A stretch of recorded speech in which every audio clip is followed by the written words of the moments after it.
Dollar, dollar, dollar. Dirt and money, no soul. Had to go and get it, ain't no time to kick it. Got a stack to flip for my foes. Dollar, dollar, dollar, dollar. Please tell me you can hear me. Don't turn your back and don't neglect me. Just let me know if you need me. Dollar, dollar, dollar, dollar. Let me watch out for my partners. Keep my money long, get my team strong. Let me run away from my problems. Yo, what's good, original crew? Man, we back, baby. More Mr. Ballen. With this one, we got Old Man Mace. A shocking confession. What kind of confession can an old man make? He got several bodies no one knew about. Serial killer. That what you saying? Yeah. Oh, or Or he got a he's whole not family that y'all that, don't know about. Or he's not who he actually says he is. That too. That's two. Could have been That's one by three. the FBI. Yeah, Oh, DB Cook. Was it? And it's DB Cooper or something like that. Okay, let's the not ruin it. The dude that jumped out the plane with the money. Yeah, let's not ruin it. Let's not ruin it. Just gotta just speculating. Damn, bro, that's all we trying to do around here parts. Man, with that being said, make sure y'all check out the links in the description box down below. You already know where to go, man. You want the first part? All you gotta do is check out down below. Also, if you enjoyed today's video, like it with a thumbs up. But also, we gotta give a shout out to Kari. He sent us this one right before we came down to record. I said, "I got you, bruh. We just finna record one." We appreciate you for real, for real. So he was like, "I just want it." I was like, "All right, cool." We, you know what I'm saying? We always say y'all just send us, you know what I'm saying? Especially with Mr. Ballen, send us y'all favorite ones. We do those like the throwback joints we do on Sundays. No ones, the ones he drop new comes out every Friday. So if you don't know, that's the regular schedule program. We're gonna start posting on our Facebook accounts as well. So if you want to go start checking out on Facebook as well, you may do that as well. You might not get them as fast. Yeah. So just know that. But you ready? I'm ready. Let's go.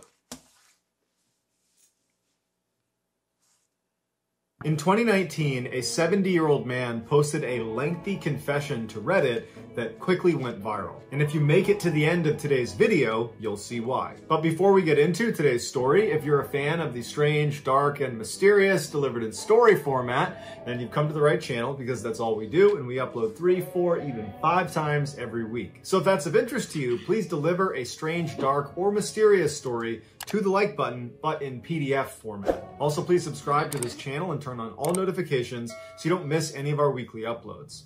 All right, let's get into today's story.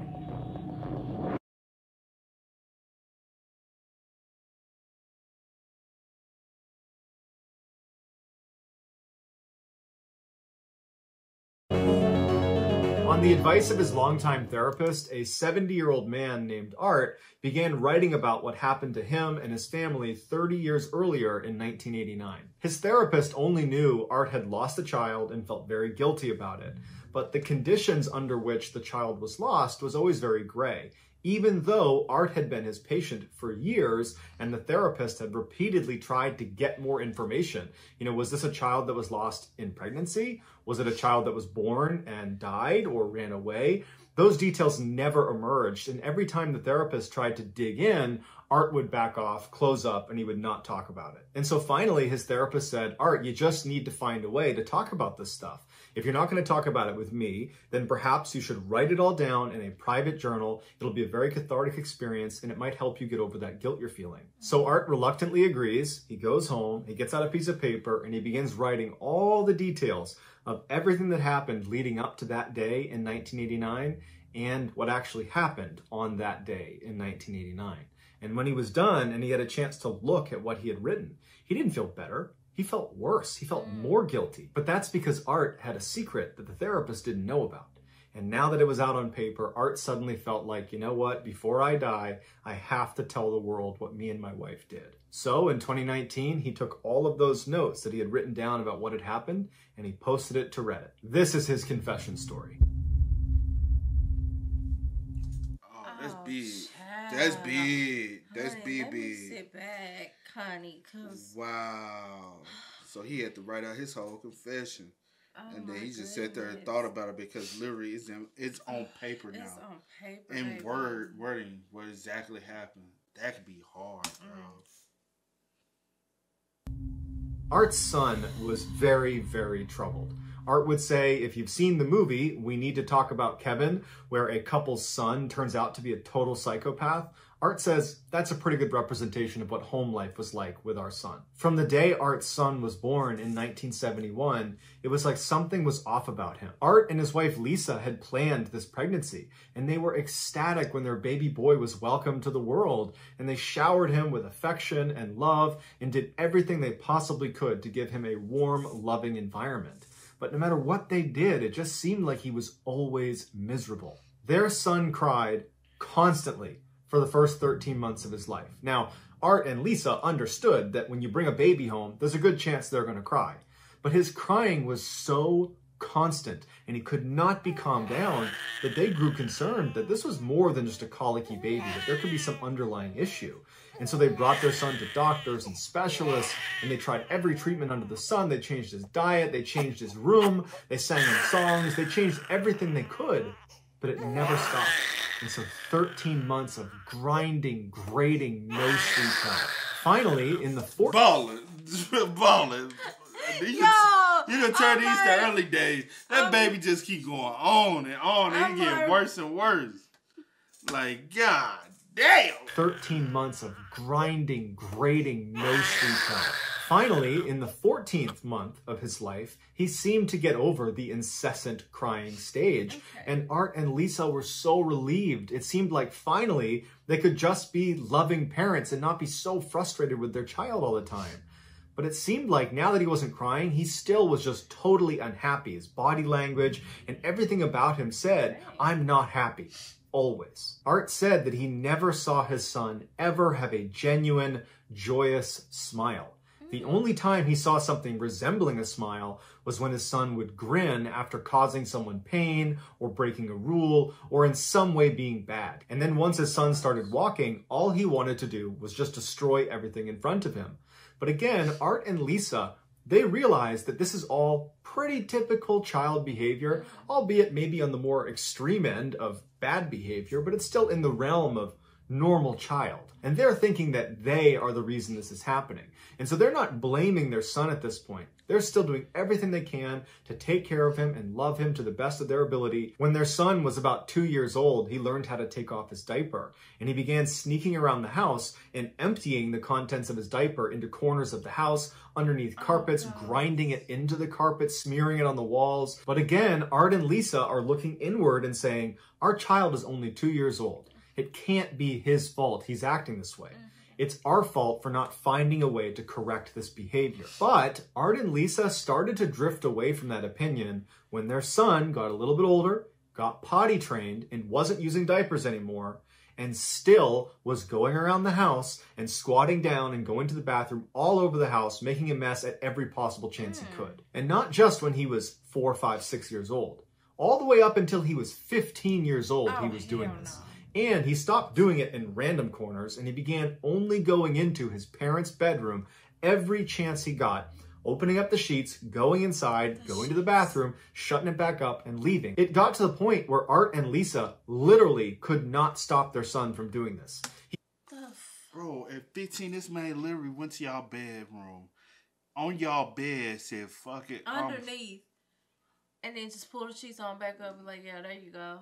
Nice surprise when you get in bed. That's like, what?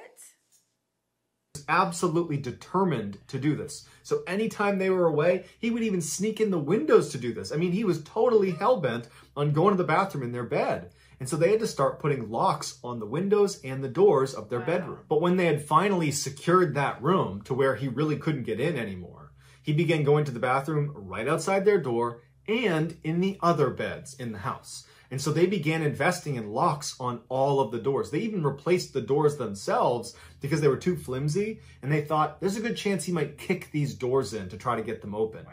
So they put these big, thick doors up all through their house and put these big locks with key locks all over the house to keep their son from going in and going to the bathroom all over their bed sheets. As their son grew older, he became more and more unmanageable, well beyond just going to the bathroom in different places. He became violent, and he would bite and kick and scratch and spit on anybody that came near him. He was like a wild animal. Before he was 9 years old, he had been kicked out of school 2 separate times. When they let him back in a third time, he apparently did something that was so bad that they effectively expelled him. A 9-year-old is getting expelled from school. So they had to enroll him at this other special school that would accept him with his history. But part of the deal with this school is you don't have any interaction with other students. He was considered too dangerous to be around other kids. So he was totally isolated at school, and it ultimately made him a lot worse. Once he was enrolled in this school, he became really violent at home. He would come home from school, and he would go right to the kitchen and get a knife out, and he would start threatening his parents, to the point where they had to lock all the drawers in the kitchen. Once all of the knives were under lock and key in Art's house, his son began stealing knives from the neighbor's house, smuggling them back into the house, and at night he would pull them out and try to stab Art. And on 2 different occasions, he was successful, and Art still has scars on his leg from it. And Art's son was not just attacking his parents. He was also turning on local animals that were helpless. Wow. He blinded one of the local dogs that was running around the area by just stabbing it in the eye one day. He went after one of the stray cats and he lit its tail on fire. And honestly, Art doesn't even know the other damages he had done to other animals or even other people. Even though Art and Lisa massively resented their son for how badly he treated them and how difficult he was making their lives, they recognized that this was a child that needed help. And so they tried everything they could to help him by enrolling him in that special school that ultimately was isolating, but it was an attempt to try to help him, or bringing him to different therapists and psychologists and doctors, putting him on different medications and bringing him to meditation consultants. I mean, you name it, they tried everything they could to try to help this kid, but nothing worked. He only got angrier and got bigger and stronger and more aggressive and violent. And eventually Art and Lisa are like, what do we do about this? What ultimately started happening... Could you handle a child like that? Could I? Yeah. To be real. Being that bad. Because I know people like him. You know what I'm saying? Yeah. But I don't think they're as bad as he is, though. Yeah, I'm like you trying to, like, you harming your parents, you're trying to stab them, you harming, and like when it gets to that point, it's like, okay, what's next? Like, I know, like, bad kids, but they don't be on this level. Yeah, you know what I'm saying? Like, we can't even trust you to leave our home. You know what I'm saying? At 15, leave our room even open. Bathroom like open. You harming other kids at school. Because imagine, you know what I'm saying, you at your mama's house when you was 15, and your mama had all the doors locked from you. You know what I'm saying? Yeah. You know how in prison entrapment you'll feel? Yeah. Because you can't go nowhere. Maybe I should have locked him up in his own room. Child abuse. Violent.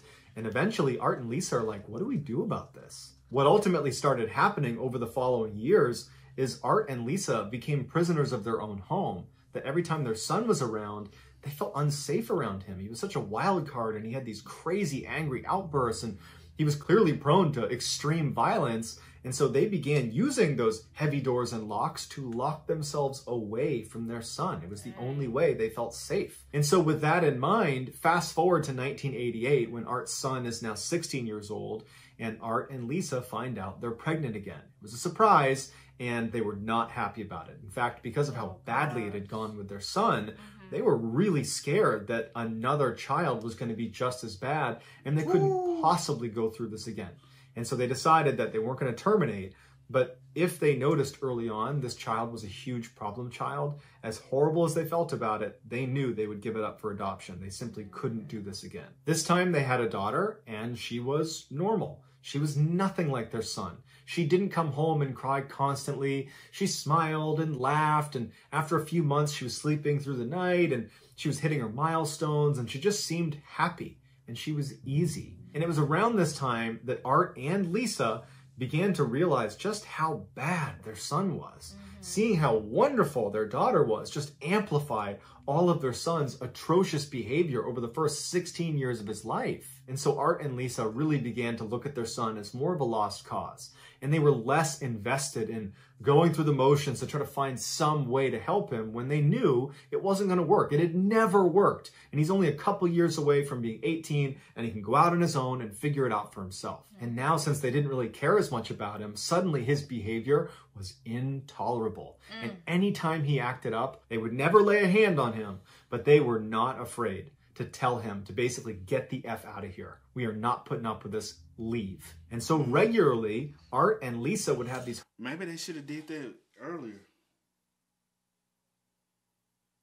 Like, stand up. But I guess it was You the because of parent. the fact. Yeah, I definitely get that. I guess it was because of the fact they was looking at his age. But it's like now they're looking like you're getting closer and closer to 18, and we're especially now since they've had another child. It's like we're not taking this shit. Like no, like you have to. Taken in the first place. Yeah, facts. Here, we are not putting up with this. Leave. And so regularly, Art and Lisa would have these horrific screaming matches with their son until their son would basically run away in a rage and then come back hours later or even a couple days later. And Art said he began to look forward to fighting with his son because every time they fought, it meant his son would be gone for a little while afterwards and there would be a little bit of peace and calm inside the house. But at the same time, Art and Lisa were concerned one of these days he's going to come back in after one of these fights and he's going to kill us. So it went on like this for about a year until a rainy day in 1989 when their son was almost 18 and their daughter was almost 1 year old. Now the house they lived in was a single-story bungalow and their daughter's room was against a sidewall where there was a window leading to the outside. That morning, Art and Lisa had got into one of the worst screaming matches with their son they had ever had. And he left in a rage and they slammed and locked the door behind him. After a couple of hours, their son is still gone and they don't expect to see him anytime soon. And their daughter is starting to get fussy. She seems tired. And so they walk into her bedroom. They put her in her crib for a nap. And then Art and Lisa leave her room, shut the door behind them, and go sit down in the kitchen. A couple minutes later, they hear their daughter screaming at the top of her lungs. And Art and Lisa immediately recognize this is not an ordinary cry. This sounds like something is terribly wrong. They get up and sprint down the hall to her room and they try the door handle, but it's locked. They run back out to the kitchen, they get the keys, they go back, they're fumbling with the keys, they finally open it up, and there in the back of the room, standing next to the crib, is their son. And he's holding a knife and he's poking it into her face. And Art said he looked at his daughter and he could see blood on her stomach and blood on her arm, and she's screaming. And so he thinks to himself, thank God she's still alive. And instinctively, Art starts running to try to put himself between his son and his daughter. But before he could even get there, his wife had moved much faster and she charged over and smashes her son's hand. The knife falls to the ground. She pushes him as hard as she possibly can and he goes slamming into the wall and falls on the ground. Art immediately reaches into the crib, picks his daughter up and runs to the other side of the room, and he kind of looks her over. She's crying, she's in pain, she's scared, but he can see the cuts on her are superficial. He turns back around and he can see his wife is standing there with her fist balled, standing in front of her son. Her son stands up and he's looking at her, no emotion on his face. Art would even say that it was like he was looking at an alien. This person wasn't human. How could they do this to their own sister, to a baby? And he stared at him, and then he noticed his wife was moving towards her son like she was going to attack him. And this is where Art says he knew he was supposed to go over there and stop whatever was about to happen. But he didn't. And this is the part of the story where Art reveals his wife, she's this amazing boxer. And he knew that she could beat the living crap out of just about anybody. The son is so stunned by how quickly this has happened that he's not doing anything. He's not positioning himself to fight back or to even preemptively attack his mother. He's just kind of standing there looking at his mother with no expression on his face. And that's when Art's wife winds up and blasts him across the face, knocking his head back. And Art said immediately he could tell his nose was broken, blood squirts all over his face, and he falls to the ground. Until this moment, neither Lisa nor Art had ever laid a hand on their son. Even when he stabbed Art twice in the legs, they never physically struck their son. But this was different. Their son had crossed the line and he could never come back. And so even though Art knew if he doesn't step in, his wife is going to beat their son to death, even though he knew that was going to happen, he remembers thinking, good. He turns around and he leaves the room with his daughter. As Art cleans up his daughter and puts band-aids on each of the cuts that were inflicted on her, he hears in the other room his son is yelling and screaming at their mother saying, I'm going to kill you. And she is just ruthlessly punching, kicking, and smashing him. It is not slowing down at all. And Art remembers by the time he picked his daughter back up after putting all her band-aids on and she'd kind of calmed down, he still heard his wife punching, kicking, and smashing their son, who's now unconscious. Again. But you gotta, like, Art, you supposed to be the man, bro. I can't just let my wife do it. You like, hell, she the boxer. she the boxer. She knock them niggas out, you know what I'm saying? Do what you gotta do. She can do more than what I can do. But it's here. like, but I would have. I know it hurts her still because at the end of the day, it's like, damn, it's still my child. Instincts, though. You know what I'm saying? Like at the end of the, like, this is still my child. It's just, he's on patrol. Uncontrollable. And you like kind of reach a breaking point. Like you crossed the line. You know what I'm saying? So who knows if they ain't getting in there on time, would he possibly have done something? Which even worse. Like you know in my mind, I'm like, I don't think he would have actually like. But do you know for sure? I think it was just a trigger to mess with them. I don't know. It's just something about him not liking the Maybe parents. so. It's like, well, dang, you done snuck back in the house just to do this, just to get under their skin. It's like, damn. You never know. Art knows, if I don't go in there now, my unconscious son is getting his head kicked in by his mother. If I don't go in there now, he's gonna die, for sure. But Art wants that to happen, so he doesn't go in there. Instead, he just rocks his daughter until she falls asleep. And by the time she's snoring in his arms, his wife is still punching, kicking, and smashing their son, who hasn't made a sound in a long time. Art just sits down at the kitchen table, hoists his daughter onto his shoulder, and just listens for his wife to finish what she's doing. And finally it does go quiet in there, and his wife emerges from the room, and she's covered in blood. Her hands are swollen and red, and her chest is heaving like she's been running a race. She comes into the kitchen and sits down at the table next to Art and looks at him, and he looks back at her, and he just says, "Is he dead?" And she says, "I hope so." And he just goes, "Yeah, me too." Art and Lisa sat at the kitchen table for a long time. There was no sound coming from the room where their son was. And eventually Lisa starts crying and goes and takes a shower. At which point Art stands up and he goes into the bedroom where his son was. And this is when he can tell his son is actually still alive. He walks in and he can see his son still breathing, but he's covered in blood. He's got vomit on him. He's clearly wet his pants. His teeth have been knocked out. His whole face is bloodied and bruised and swollen. And he goes up to him and he thinks there's no way he's going to live through this. But Art has kind of an internal crisis because he wants him to die. He doesn't want him to live. And so that decision of should I call an ambulance or should I call police was a really difficult one to make because really neither served the purpose that he or his wife wanted. And so as he's standing there wondering, Damn, it's not what y'all might want, but it might be. It's the fact that you still have to live with the fact that you killed somebody.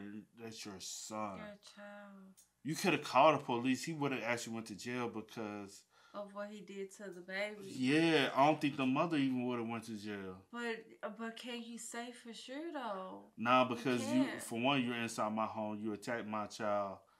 I have the right to defend my child. My child can't defend himself. But then I guess their thing was like, it won't be for long. He can always come back and sneak back in and lose our I probably would have just moved. Like I would have called the police. He'd get locked up. Do whatever time. When he come home, he ain't gonna find us. Crazy. Cause we in a whole different state. That's crazy, man. He hears his wife come out of the shower, and so he leaves the room and he confers with his wife, and they decide we're not gonna call the police. We're not going to call an ambulance. We're going to do nothing. And so right then and there, they walked around their house, they gathered up a couple things, and they headed downstairs into the basement where they had an in-law suite, which basically was a little apartment that they didn't really use, but it had everything they needed. And they moved down there, and they locked the one door that led down there, and they locked the side door as well. They figured if he lived, there would be enough food to get him through a few weeks upstairs. There's water up there, bedrooms, bathrooms. He had all of that. And at some point, he would run out of food, and he would have to leave. Or he would die upstairs, and in a couple weeks, they would go up and they would deal with it. Over the next week, they began to hear movement upstairs, which signaled to them he was alive, but he wasn't moving around much. It was just enough to know somebody was up there. They figured that, okay, he's probably laying down most of the time recovering. And so Art began going back to work. He would go out the side door, and every time he went outside and he was on the driveway, he was expecting his son to come out and attack him, but he never did. And his wife, Lisa, she stayed with their daughter 24/7, stayed in the house, and at no point did the son ever try to come downstairs and try to attack her or them at any point. Probably because he was afraid of his mother. About 3 weeks after the attack, they were in bed in the basement and they heard him going absolutely ballistic upstairs, screaming, punching walls, breaking things. And they decided, you know what, whatever he does up there, it's not worth going up there and confronting him. Let him do whatever he wants. And then the next day, it was totally quiet. And for the next couple of days, Art and Lisa would listen really intently to see if they could hear him moving around upstairs, but they couldn't. And so finally, Art and Lisa decide to go up into the main floor and see if he's up there. When they open the door, they find their entire upstairs has been absolutely wrecked. Every piece of furniture is ruined, every window's broken, there's glass all over the place, there's brown smears all over the walls. But their son isn't there. And so they figured that night when they heard him going crazy upstairs, he already knew he was going to leave. He just wanted to ruin their house before he did. Even though their son was gone, they had no idea if he was going to come back or not. And so for days and weeks and months, they lived in fear that their son was just going to show up one day and kill them. But he never did. And then 3 years after the incident, they moved and they weren't in contact with their son. They hadn't seen him. And so he had no idea where they were going and they have no way to contact him. So that was it. They just restarted somewhere else. Fast forward to 2019 when Art is making this Reddit post and he says, I haven't seen my son since 1989 and I don't want to see him again. And Art goes on to say that while he hopes his son was able to overcome his demons and live a normal life, he said if he wasn't able to do that, if he was out there still causing pain and misery to other people, Art says he hopes that whoever was on the receiving end of that finished the job and killed him. So that's going to do it, guys. I hope you enjoyed today's story. If you found... I honestly thought this outcome was going to be totally different. I thought it was going to be worse. I was like, damn, mama up there like... I still don't fuck with the outcome. I still don't fuck But I really thought that, like, the mama, like... And I have a reason. Because at the end of the day, they were still selfish. Like, it was still selfish of them. Reason why?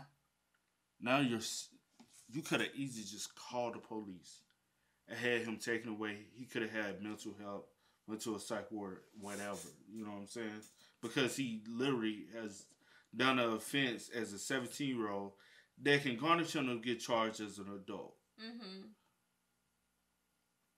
But instead of calling the police and having the police deal with it and taking the matters up a notch, you kind of allow him to go out into the world after being beaten by the hands of his own mother. He already don't have emotions. That makes him even more emotionless, knowing the fact that the person who brought me in this world is the person who gave up on me the most before my own father gave up on me. Listen. I ain't saying nothing. I'm just listening. And now your son was out freely walking and possibly harming other people when you was supposed to actually get him the help. You was actually supposed to call the police, get him locked up. So now it's like you have this atomic bomb that's just waiting to explode inside your home. And you like, enough is enough. Let's throw this bitch up out of here. Whoever it kills them. Or whoever it targets them. They get hurt or whatever. I don't give a fuck. But we safe. You know, you get what I mean? I do get what you're saying. I think I'm kind of torn. But I definitely get what you're saying. But I get it. I get what they did. And normally I'm on out of fear. And normally I'm on the end of like, you know, doing all you can, whatever the case may be. But it's like in their head, they feel like they did all that they could do. And at that point, they was just like, honestly, what good is calling the police? In their head, they was like, what good probably is calling the police going to do? He'll spend a few hours or whatever in jail, or a couple days, weeks, however long. You know, I don't know what they were thinking. And he'll get right out and come back and finish the job, or whatever the case may be. And then maybe they didn't even think about, like, you know, I don't know what was going through their head. You know what I'm saying? Don't know. I probably would never know. Like, don't really know. They probably just feel like, hey, we've done what we can do. He's almost 18. We're tired. Like, my thing was, I'm just like, damn, I'm glad that she didn't kill him, because that would have been a whole nother situation. And then also she has to live with the fact she killed the son. Yeah, you know what I'm saying? Like, that would have been a whole nother situation. Like, because I really thought that that's what it was going to be. Like, and they, like, did something with the body and hid it or whatever and lied to people. I thought we was going that type of route. But then at the same time, I'm just like, like you said, I am like, well, now he's out in the world, probably harming other people. Don't tell him what he's doing, where his life at, if he's even still alive. To be honest, and I guess that's the reason why he kind of feels guilty. Remember, he said in the beginning, he even felt more guilty is because where's that guilt stemming from? Like, what is the root cause of the guilt? Is it the guilt is that we gave up on our son, or is it the guilt that we allow him to just take over and escape from our lives and probably putting that turmoil on someone else? Yeah. If not worse, if he hasn't done worse things, because we lost communication. My bad. Because you technically don't know if he has done worse things, because, like you're about to say, you've lost communication when you haven't spoken to him since 1989 or whatever year, whatever. So you don't know if he's locked up, if he's dead, has he harmed, killed, or did something to someone, or whatever the case may be. You really don't know. Don't know. You know what I'm saying? Unless you actually go searching and looking for the information. But you really don't know. Y'all moved. Did you move? I can't remember if he said they moved to a different state or they just moved to a different house. State. So now he's like, is he still in this state? That y'all once stayed in. Did he try to come back home at some point and realize, hey, it was gone? Did someone else was staying in the house? Did he break? I'm thinking about all that type of stuff. Like, after y'all moved, someone else probably, did he ever try to come? Did he do something to the people that probably moved in after y'all left?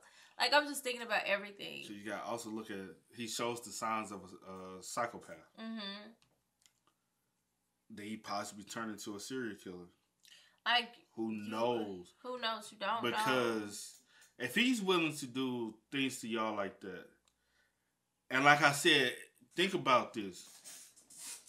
That's you. Your mom beats you to the point where you almost die. Yeah. That is the person who brought you into this world. It's your mother. Most of the time, out of everybody in this world, the last person to give up on you in this world is your own mother. Right, but something, you say that, and that is true, but in the same, saying that, reason why I'm saying that, because it'll trigger him to go down an even deeper. But, yeah, no, I get that, but you say that, I definitely get what you're saying, but then you can look at it on the other hand, some people but at the end, you saying that's your mother, they'll be the last person to give up on you. That's your mother, that'll be the last person that you will want to cause harm to at the same time. He didn't attack her, though. But you putting, mental, you may didn't physically do anything to her, but you're mentally, doing things to your mother, your father, you're doing things, you know what I'm saying? And I'm looking at it from his point of view, from her point of view, from the dad's point of view. I'm trying to look at it from everyone, point of view. It's just because in my head, I'm I wouldn't dare do shit like that to my mother. Not even my daddy. I wouldn't dare do that to neither one of them. So to even think that you can do that and you're constantly causing them issues and trouble and the headache, just everything, why would you want to do that to them? And then I'm looking at it what you said, but that's your, your child. Why would you want to, I just wonder. I get it, but I just wonder, when he say, after even writing it down and actually looking at the things for face value, now you feel even more guilty. What exactly do you feel guilty for? Did he use the word guilty, or he just said worse? Well, I guess that'll be guilty. But I guess, yeah, that'd be a question for him, huh? You get what I mean, though? What do you feel guilty about? You feel guilty because y'all just up and left, or you feel guilty because you didn't call the police that day? You feel guilty because even though they gave him or did whatever they could and got him the help beforehand, did you feel maybe we could have did a little bit more, or maybe we just gave up, or maybe we just let him who knows? Or did y'all just feel guilty because you what was stated at the end, because he could be causing harm to somebody else? You know what I'm saying? So somebody else's family. He's someone else's headache now. Yeah. So and that's what y'all basically did. Y'all basically said, "Hey, we're gonna seclude ourselves from him," and he got some food up there. Whenever he runs out of that, he's gonna leave, and then we're gonna leave. It's kind of how you put a dangerous animal out there, all right, we try taking care of him. He's getting too big now. We're afraid of him, so we're gonna throw him somewhere, lock it up. Hey, or like you know how they sometimes raise a baby cub, right, and be like, all right, he's getting too big. Put him out there in the back in the jungle and let him fend for whoever he attacks. That's because we can't control him. Yeah. I think on that day when y'all went in and you saw that he was still alive, call the police. Because at the end of the day, he is still alive. Or... Okay, well, we could just say that instead of just keep going on. We could say they could have... where was he going when he was leaving the house all these times? Who knows? But we could say, yeah, they should have... I ain't going to say should have. I ain't going to tell them about what they should have done because I don't know what type of mental state they was in. Obviously, they was living in fear in their own freaking home of their son. But, yeah, when they realized he was still alive, they can hear him upstairs doing... They could have called the police, got him locked up, and then I guess they could have moved. Would they have been... but at the same time, who's to say still that the dad probably would have still felt some type of way or felt guilty of the fact that they just kind of called the police, let him go, called the police, let him get locked up, and then they just left. Yeah. Like, it's kind of like in a sense, it's like, what's the difference? Lock him into a psych ward. He was a minor, so y'all had the opportunity to do that. Y'all could have took him to a psych ward or whatever. And had them like, hey. Yeah, I agree. They could have done that as well. It's just I guess I can't look at it really as far. One, I don't have kids, so I don't have that type of And then also too, I've never lived in a home where I'm in fear every freaking day of someone. You know what I'm saying? So I don't know how that feels or what they're capable. I don't know how that feels to even look at it for that. Like some people's like, I've lived in fear like that. I've lived with someone. You know what I'm saying? Mm-hmm. So I don't know. Like, everyone, and I wouldn't result to my first thing would be violence, but at the same time, in that sense, she got a mom protection. Had a break. Yeah, she had a break from. This is her little baby cub. This is her baby. This is like a little baby. This is her baby. You know what I'm saying? And you're way bigger, way older. You should know better. And it was just kind of like, I don't know. I hate that he couldn't really, I guess, fully get the help that he possibly needed. Yeah. I hate that, they had to live in fear, 17 years? I hate that even just 10, happened. however long when they started to, when he started getting older and bigger. I just hate the whole situation happened. It's sad and unfortunate. Yeah. I just feel like, what I'm saying, like a lot of times, the signs was there. I think at the end of the day, even though y'all tried to give him a little help, how much help did y'all really try to get him?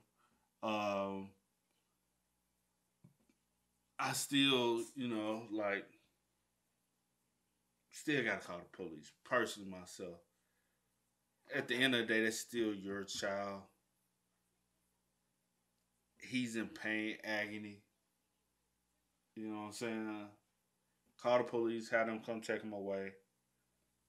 Get him evaluated. Okay, we'll get him mentally evaluated and then go from there. Okay. We can do that. Yeah. If that makes what I'm saying? No, because I hate to see people give up and just say people are crazy. But nobody's trying to actually get them help. And then the help y'all do give them is just, I'll put them on medication instead of understanding the real root cause. But he came out the womb kind of fucked up. So. But you said the put him. But if he gets sent to some type of, they're gonna be putting them on medication. No, anyway. Put them in a padded room. But they're gonna be putting them on medication anyway. So it's like either way it go. Yeah. You know what I'm saying? So it's either medicated outside of a facility or inside a facility. And I guess for them, I guess it would have been best for him to be inside a facility. And that was just in 2019. Peace of mind. Just in 2019, could you possibly have? I'm sure. Well, we don't know his name, but I'm sure the father and them could have just looked him up and see where he's at now and all this. I don't know, man. He has or did or really probably don't even want to know. Yeah, I think he don't want to know, and that's the thing. I think he really doesn't want to know because he doesn't want to have any more guilt. Because like, what if I do look at my son in jail for killing multiple people? Now I'm guilty because I could have gotten even more help than he. Yeah. So yeah, I get what you're going. But hey, man, y'all spam us up. Y'all let us know y'all thoughts and opinions about it in the comments. Yeah. This was a good one though. Yeah, it was good. It was good. It was a good one. It was. I didn't expect what happened to happen. Yeah. I expected worse, but I'm glad the wife didn't have to deal with killing someone because it changes people. Yeah. Whether even if it's in self-defense. Yeah. It still changes people, man. But as always, man, y'all know how it go. I do go by the name DJ Get This In. Here, We are. Had to go and get it, ain't no time to kick it. Got a stack and flip for my folks. Dollar.